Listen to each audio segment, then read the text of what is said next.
مولانا سمعت ان انا مش مولانا. طب هو عامة العرب يعني عندهم مشاكل للدفع. انا واحد من الناس ديت وبهدلت عشان اعرف ان انا الاقي افتح حساب. ايه البنوك اللي انا بستخدمها حاليا؟ انا بستخدم حاجتين، بستخدم كيو ان بي. عندهم حسابين، كيو ان بي اللي هو الحساب اسمه ببساطة، وفي حساب دولاري انت ممكن تفتحه بعد ما تفتح حساب عادي. ده بيكون تقريبا تكلفته 1000 جنيه. ميزته ان هو هيشتغل ومش هيتقفل لو انت قدمت اثبات انك فريلانسر، وانا واخد الكلام دوت من مدير البنك نفسه عشان انا رحت كذا مره هناك وعملت مشاكل كبيره قوي. العيب لو انت ما عندكش اثبات انك شغال فريلانسر على موقع من منصات العمل الحر.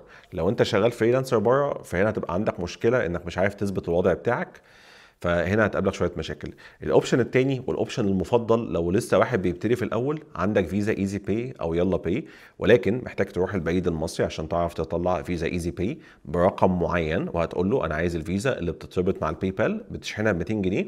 انا استقبلت قبل كده عليها فلوس كتيره جدا والحمد لله ما قابلتنيش فيها اي مشاكل خالص. في ابلكيشن كنت هطلع اشرحه اسمه ان سيف. الابلكيشن دوت هو اللي عمله واحد من سوريا عشان مشكله بوابات الدفع. فده برضه ممكن اعمل كده فيديو كامل بشرح فيه ايه احسن حاجه ممكن تاخد عليها فلوسك كفريلانسر.